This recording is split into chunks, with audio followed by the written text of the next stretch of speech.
Alright guys, this is your causes of the Revolutionary War note. So, after the French and Indian War, the British won all of this land east of the Mississippi River. But after Pontiac's rebellion and other attacks by the Indians, the king decided to pass the Proclamation of 1763, and essentially this land became an Indian reserve.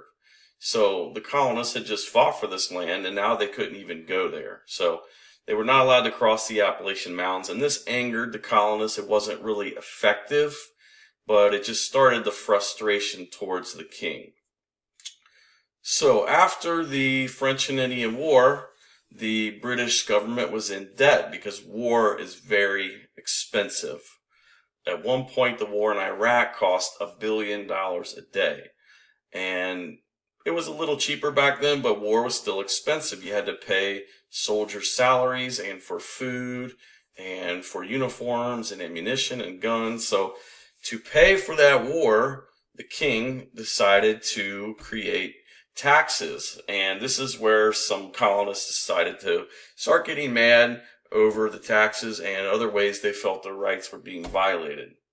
So Great Britain created new taxes to, first of all, to pay for the French and Indian War.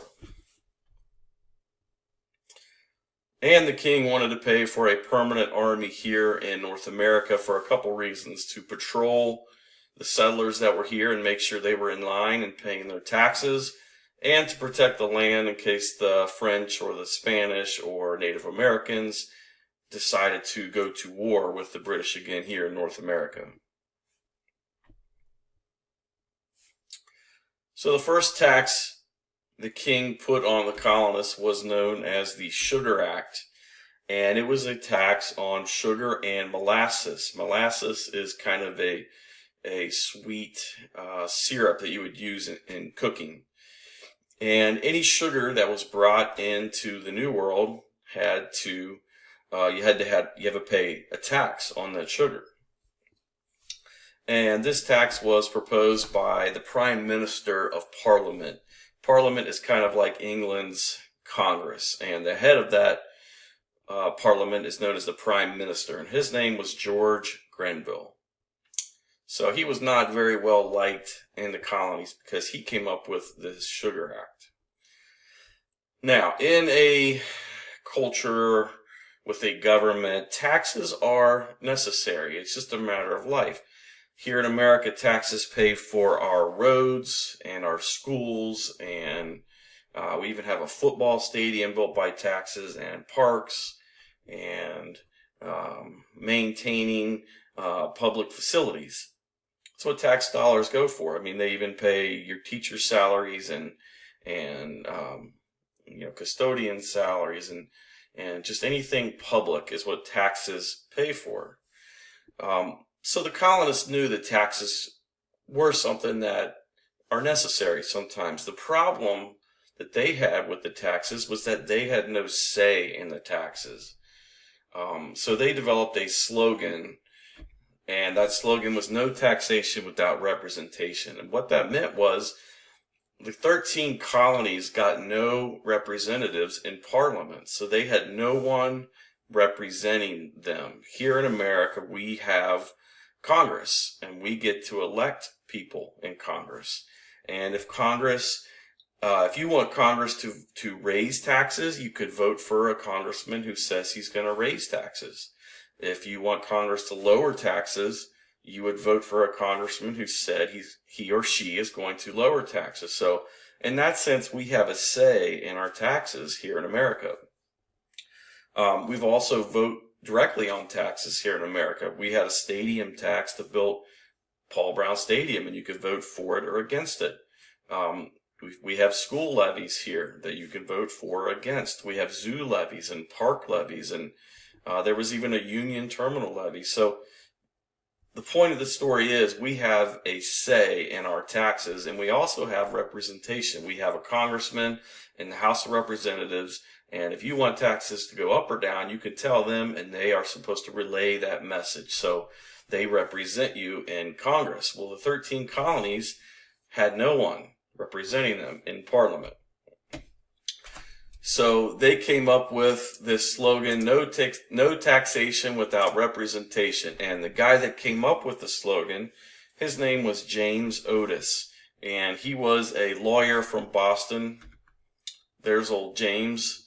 And he's just the one that came up with this slogan that the colonists had no representatives in Parliament. And this became kind of like their battle cry. They would put this on posters and march it around protest, and they were not happy with England not giving them representation in Parliament. If they were going to pay taxes, they wanted a say in laws and what taxes were made. Now, back then, one problem is they didn't have the internet or telephones or even radio yet, so they had no way to communicate these ideas and how they were going to stand up to the British government. So they actually formed a group called the Committees of Correspondence, and it was created by this guy, Samuel Adams. And Sam Adams helped James Otis create this group called the Committees of Correspondence. And what they did was literally go from town to town, colony to colony, and they would spread news. They didn't have Twitter or Instagram back then, so there was no way to send news automatically. You had to physically get on a horse and go from point A to point B and tell them yourself. So news about organizing protests and boycotts and ways to stand up to the British had to be told face to face, and that's what the Committees of Correspondence did. So after protesting the Sugar Act, the king actually came up with another tax, and it was a tax on paper, and that tax on paper was called the Stamp Act. You might say, well, why is it called the Stamp Act if it's a tax on paper? Well, every piece of paper, at least every official document, had to have an ink stamp on it, and it would look like this. And it would have this ink stamp in the corner, something like that, or this, or that. And it would show that you paid the tax on the paper. And it was really just official documents like newspaper, licenses, and legal documents. So every piece of paper had to have one of these stamps on it to show you paid the Stamp Act. And if you were caught smuggling paper that didn't have one of these stamps, you could be arrested. Or you could be, all your boat and your goods could be confiscated from you. That's what happened to John Hancock. He had a boat, and they accused him of smuggling goods, and they could board your boat without even having a search warrant like you need today. They would have a document just called writs of assistance, and they could get on your boat and accuse you of smuggling paper or smuggling sugar.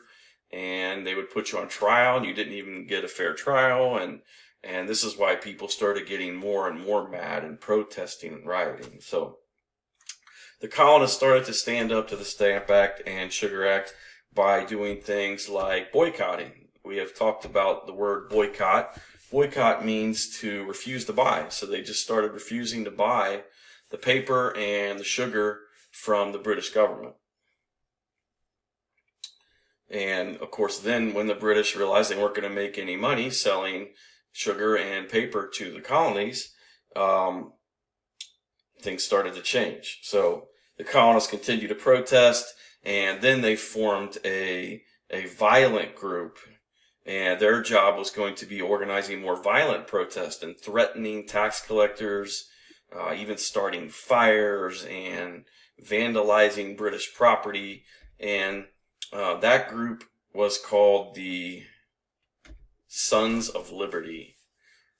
And it was people you've heard of, like Sam Adams and Paul Revere, and they would organize these violent forms of protest. And they even made a show about them about a year ago. It was on History Channel, and the show was called Sons of Liberty. Here's one of the little photos from the show that aired on TV a year or two ago. Then we decided to send America's #1 diplomat over to Parliament in England to express that if they would repeal the Stamp Act and the Sugar Act, that the colonists would start buying the British goods again. And his name was Benjamin Franklin, and he was kind of our schmoozer. We would send him over to France and England to kind of befriend them and explain things to them. He was our smooth talker. So he went to Parliament and he explained that if the British would repeal, that's been one of our vocab words. Remember, repeal means to cancel or to end. So he said, if you will repeal the Stamp Act and the Sugar Act, that the colonists would buy British goods again. And it worked. They repealed the Stamp Act in 1766, and the colonists started buying their goods again. Okay, turn your paper over to the back. We have one more point. About a year after this, the British decided they needed money again, and they took things one step further. They decided to come up with even a bigger tax that was worse than the Sugar Act and worse than the Stamp Act, and it was called the Townshend Acts. And the Townshend Acts, as you can see from the little illustration here, put a tax on 5 daily items. A lot of their common items they would use every day. So it put taxes on imported glass, lead, paint, paper, and tea, which are 5 really commonly used household items and their number one drink. Remember, they didn't have pop or Gatorade back then. Most people drank tea. And then they would take that money and they would use that money to pay for military costs, to keep soldiers amongst the colonists to patrol them, and to pay for the salaries of colonial governors. And most of the time, the governors were just the king's friends. They weren't even people you got to vote for or elect. They weren't really well liked. So now you're putting these guys in charge of the colonists who the colonists don't like, and then you're taking their money to pay their salaries. So people were not very happy about it. So they started to protest and boycott again. And all these things are things that made the colonists mad and eventually lead to the Revolutionary War, which is why we call this little unit the causes of the Revolutionary War. So in response to the Townshend Acts, the colonists organized more boycotts on British goods, and another group formed, and this time it was the women, and it was led by women like Abigail Adams, who was the wife of John Adams, and they were known as the Daughters of Liberty. And one big thing the Daughters of Liberty did was created goods, like you could see in the picture up here.